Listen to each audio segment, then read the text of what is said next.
बिस्मिल्लाहिर्रहमानिर्रहीम। अस्सलाम वालेकुम नाजरीन, तारीख की दुनिया में खुशामदीद। नाज़रीन, 5th जनरेशन लड़ाका हथियारों की दुनिया में स्टेल्थ की खसूसियत को सबसे ज्यादा अहम खूबी समझा जाता है, जिसकी वजह से फाइटर जेट बगैर पकड़े दुश्मन की फिजाई हदूद में दाखिल होता है और जदीद रेडार सिस्टम के सामने आए बगैर ही दुरुस्त सामना करने की सलाहियत रखता है। 5th जनरेशन हथियारों की दुनिया में जिस फाइटर जेट ने नई एंट्री मारी है और दुनिया को हैरान किया है वो है चीन का J-35, जो कि बुनियादी तौर पर कैरियर ऑपरेशंस के लिए डिजाइन किया गया था, लेकिन ये लैंड वर्जन में भी बना दिया गया है। दुनिया का कोई भी मुल्क जब भी कोई 5th जनरेशन फाइटर जेट बनाता है तो एनालिस्ट इसे अमेरिका के F-35 के साथ जरूर कंपेयर करते हैं, चाहे इन दोनों फाइटर जेट्स का कभी आमना सामना हो ही ना। लेकिन इस मर्तबा होने ये जा रहा है कि चीन का J-35 और J-20 अमेरिका के F-35 के मद्दे मुकाबिल आने वाला है, खासकर J-35, क्योंकि अगर इंडिया अमेरिका का F-35 ले लेता है, जो कि ज्यादा चांस भी है कि इंडिया ये जेट खरीदेगा, तो एक तरफ पाकिस्तान जो चीन के J-35 की डील कर चुका है, तो नाज़रीन ऐसी सूरत में ये दोनों फाइटर जेट्स आने वाले वक्तों में एक दफा नहीं बल्कि कई दफा आमने सामने आएंगे। और मजे की बात यह है कि अमेरिका चीन के J-35 के बारे में ये भी क्लेम करता है कि इसमें इस्तेमाल की गई कई टेक्नोलॉजीज हमारी कॉपीज हैं और J-35 काफी हद तक अमेरिका के F-35 से मिलता जुलता है। नाज़रीन, अगर आप सोच रहे हैं कि कहाँ चाइनीज टेक्नोलॉजी और कहाँ अमेरिकन टेक्नोलॉजी, इन दोनों का मुवाजना बनता ही नहीं है, तो आप कभी अमेरिका की नज़र से ज़रूर देखिएगा, जिसके F-35 के इंजन का एक मैग्नेट चीन में बनता रहा है। J-35 की स्टेल्थ टेक्नोलॉजी अमेरिका के F-35 से मिलती जुलती है और कुछ शोबों में ये इससे आगे भी निकल चुका है। तो नाज़रीन आइए इन दोनों 5th जनरेशन फाइटर जेट्स का जायजा लेते हैं। नाज़रीन, पहली नज़र में देखा जाए तो J-35 के कई अनासर अमेरिका के F-35 से मिलते जुलते हैं, खास तौर पर इसकी शक्ल और इसके एक्सटर्नल फीचर्स। लो ऑब्जर्वेबिलिटी में आपको ये फाइटर जेट अमेरिका का ही F-35 लगेगा। नाज़रीन, चीन के J-35 की जो बॉडी है वो शार्पली एंगल सरफेस पर बेस्ड है, जिसे फ्लैट सरफेस भी कहा जाता है। ये इसलिए भी किया जाता है ताकि रडार क्रॉस सेक्शन कम किया जा सके, इसकी वजह से दुश्मन के रडार सिस्टम से बचा जा सकता है। फिर दुश्मन के रडार सिस्टम से बचने के लिए इसमें इंटरनल वेपन सिस्टम भी रखा गया है, यानी इस फाइटर जेट के वेपन्स बाहर नजर ना आए। फाइटर जेट की वेपन अगर अंडर विंग्स या हार्ड पॉइंट पर माउंट हो तो इससे रडार क्रॉस सेक्शन बढ़ जाता है। रडार क्रॉस सेक्शन बढ़ जाने से होता यह है कि दुश्मन के रडार में फाइटर जेट के नजर आने के चांसेस ज्यादा बढ़ जाते हैं और F-35 में भी बिल्कुल यही टेक्नोलॉजी इस्तेमाल की गई है। F-35 को रडार की फ्रिक्वेंसीज की वसी रेंज पर कम RCS पर इंतहाई फोकस के साथ डिजाइन किया गया है। फ्लैट सरफेस के साथ साथ इसमें रडार ऑब्जर्विंग मटेरियल भी लगाया गया है, जिसे रैम कहते हैं। इसकी सरफेस और इसका रडार को जज़ब करने वाला मटेरियल मिलकर रडार की वेव्स को मुंतशिर करते हैं। नाज़रीन, F-35 अपने RCS को कम करने में इंतहाई मौसर रहा है। कुछ कॉन्फ़िगरेशन में ये 0.001 स्क्वायर मीटर तक कम होने की इत्तलात है, जो इसे इंतहाई जदीद तवील फासले वाले रडार के जरिए भी पता लगाना बहुत मुश्किल बनाता है। इसके बरक्स जो J-35 है, जो कि रिसेंटली चीन ने बनाया है, वो अब तो कुछ राजदारी में भी घिरा हुआ है, लेकिन इसके बारे में ख्याल किया जाता है कि ये F-35 की तरह जदीद तरीन रडार जज्ब करने वाले मवाद और स्टेल्थ जियोमेट्री को भी इस्तेमाल करता है। लेकिन ये ख्याल किया जाता है कि चीन का J-35 दो इंजनों और इसका ज्यादा कॉम्पैक्ट होना और इसका भारी एयर फ्रेम इसका रडार क्रॉस सेक्शन अमेरिका के F-35 की निस्बत ज्यादा कर देता है। यानी अगर F-35 का रडार क्रॉस सेक्शन एक बॉल की जितना होगा तो J-35 का रडार क्रॉस सेक्शन इससे थोड़ा बड़ा होगा, जो कि इसके दो इंजन की वजह से कहा जा रहा है। लेकिन आदमी फिर भी ये रडार में नजर नहीं आएगा और J-35 के रडार क्रॉस सेक्शन कम रखने के लिए रॉ मटेरियल के डिफरेंस को भी इस्तेमाल कर सकता है। ताहम F-35 की निस्बत ज्यादा रडार क्रॉस सेक्शन का अंदाजा लगाना अभी सिर्फ क्या सराइयां ही हैं, जब तक इस जेट की मुकम्मल तफसीलात सामने नहीं आ जाती। नाज़रीन, स्टेल्थ का एक और अहम पहलू इंफ्रारेड सिग्नेचर भी है, क्योंकि जदीद आईआर सेंसर उस वक्त जदीद फाइटर जेट्स को डिटेक्ट कर रहे होते हैं जब एक जदीद रडार इसे पकड़ने में नाकाम रहता है। आईआर सिग्नेचर या इंफ्रारेड सिग्नेचर वो वेव्स होती हैं जो किसी भी ऑब्जेक्ट से निकलती हैं। ये शुआएं या वेव्स उस ऑब्जेक्ट के दर्जा हरारत की वजह से निकलती हैं। हर जानदार चीज हो या बेजान चीज हो, वो अपने दर्जा हरारत की वजह से शुआएं खारिज करती है, जिन्हें डिटेक्ट करने के लिए सेंसर इस्तेमाल किए जाते हैं। और किसी भी फाइटर जेट में इसका इंजन सबसे बड़ा हीट सोर्स होता है जो शुआएं खारिज कर रहा होता है।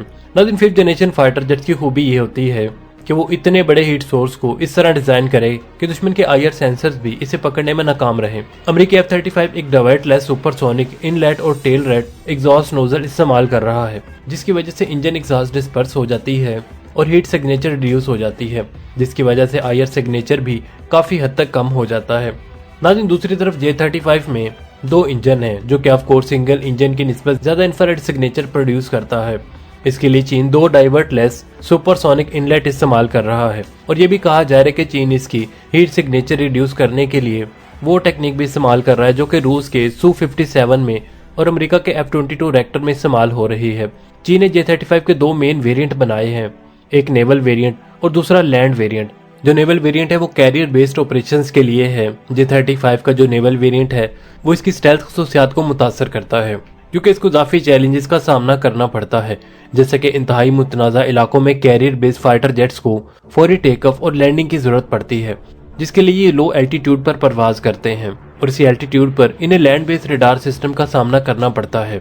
नाज़रीन, स्टेल्थ के अलावा अगर इन दोनों की स्पीड की खसूसियात की बात करें तो अमेरिका के F-35 की हाई एल्टीट्यूड पर स्पीड मार्क 1.6 है, जबकि इसकी सी लेवल पर जो स्पीड है मार्क 1.06 है। जबकि अगर चीन की बात की जाए तो चीन के J-35 की हाई एल्टीट्यूड पर स्पीड मार्क 1.8 है और सी लेवल पर मार्क 1.4 है, यानी दोनों स्टेजेस पर ये अमेरिका के F-35 से कुछ ज्यादा है। और अगर कॉम्बैट रेंज की बात की जाए कि अगर लड़ाई की हालत में हो तो F-35 की combat range 1240 kilometre per hour है। नाज़रीन, कॉम्बैट रेंज में होता यह है कि जेट अपने पे लोड में एक्स्ट्रा फ्यूल टैंक्स का इस्तेमाल नहीं करता, इंटरनल फ्यूल टैंक्स पर इन्हिसार करता है और मैक्सिमम वेपन्स के साथ मैदान में उतरता है और स्पीड भी ज्यादा होती है, तो ऐसे में फ्यूल की खपत भी ज्यादा होती है, जिस पर फाइटर जेट्स की कॉम्बैट रेंज नॉर्मल रेंज से काफी कम हो जाती है। नाज़रीन, F-35 की नॉर्मल रेंज जो है वो 2800 किलोमीटर है, जबकि चीन के J-35 की कॉम्बैट रेंज अमेरिका के F-35 से तकरीबन बराबर है, जो कि 1250 किलोमीटर है और नॉर्मल रेंज में ये बहुत ही ज्यादा पीछे है। इसकी नॉर्मल रेंज 2000 किलोमीटर है। नाज़रीन, J-35 की सर्विस सेलिंग 52,000 फीट है, यानी ये ज्यादा से ज्यादा इतनी ऊंचाई पर जा सकता है, जबकि अमेरिका का F-35 की सर्विस सेलिंग 50,000 फीट है, ये भी तकरीबन बराबर ही है। नाज़रीन, इन फाइटर जेट्स की अगर जी लिमिट की बात की जाए तो जी लिमिट में चीन का J-35 अमेरिका के F-35 से कुछ बेहतर है। जी लिमिट्स किसी भी तैयारी की साख और डिजाइन की बुनियाद पर तय की गई वो हद होती है जो ये बताती है कि तैयारा कितनी ज्यादा और कम जी फोर्स बर्दाश्त कर सकता है। नाज़रीन, जी फोर्स वो कुव्वत है जो कशिश शकल यानी ग्रेविटी की वजह से महसूस होती है। जो तैयारे हैं इनकी जी लिमिट इस बात को यकीनी बनाती है कि तैयारा और इसका पायलट महफूज तरीके से काम कर सके, चाहे वो इंतहाई मनूवर भी कर रहा हो। नाज़रीन, जी फोर्स एक पैमाना है जो ये बताता है कि कोई शय ग्रेविटी के असरात के तहत कितनी कुव्वत महसूस कर रही है। नाज़रीन, आम हालात में हम जो कुव्वत महसूस कर रहे होते हैं हम उसे जी लिमिट कहते हैं, जो जमीन की कशिश शकल की वजह से होती है। जब कोई तैयारा तेजी से मुड़ता है, चढ़ता है या गिरता है तो पायलट और तैयारे पर इजाफी जी फोर्स लगती है। जी फोर्स को 2 किस्म में डिवाइड किया जाता है, एक मुस्बत जी फोर्स और एक मनफी जी फोर्स। जब तैयारा तेजी से ऊपर की तरफ जाता है या मुड़ता है तो पायलट पर मुस्बत जी फोर्स लगती है। इसका मतलब है कि पायलट को सीट पर दबाव महसूस होता है। और जब तैयारा तेजी से नीचे की तरफ जाता है या उल्टा मुड़ता है तो पायलट पर मनफी जी फोर्स लगती है, यानी इसका मतलब यह है कि पायलट को सीट से ऊपर की तरफ खींचा जाता है। नाज़रीन, जी लिमिट तैयारे की साख, पायलट की सेहत और तैयारे के सिस्टम्स के लिए इंतहाई अहम होती है। अगर तैयारा जी लिमिट से तजावुज कर जाए तो इसके संगीन नताइज हो सकते हैं, जैसे कि तैयारे के पर या ढांचे को नुकसान पहुंचना, पायलट का बेहोश हो जाना और तैयारे के सिस्टम का नाकाम हो जाना। और अगर इन तैयारों की आर्मोमेंट की बात की जाए तो आर्मोमेंट के लिए J-35 में 6 इंटरनल हार्ड पॉइंट्स हैं, यानी ये अपने वेपन बे में 6 मुख्तलिफ किस्म के वेपन कैरी कर सकता है। इसके अलावा ये अपने विंग्स पर भी 6 मुख्तलिफ किस्म के वेपन कैरी कर सकता है, जिनमें air to air missiles, air to ground missiles और बॉम्ब्स कैरी कर सकता है। J-35 में कोई गन मौजूद नहीं है, जबकि अमेरिका के F-35 में एक 25 mm लोटरी कैनन मौजूद है। J-35 इसी बेस पर बनाया गया है कि बियॉन्ड विजुअल रेंज वाले मिसाइल आ चुके हैं, अब डॉग फाइट्स का कोई जमाना ही नहीं रहा। जबकि नाज़रीन, मेरा ख्याल है कि किसी भी सिचुएशन के लिए तैयार रहना चाहिए।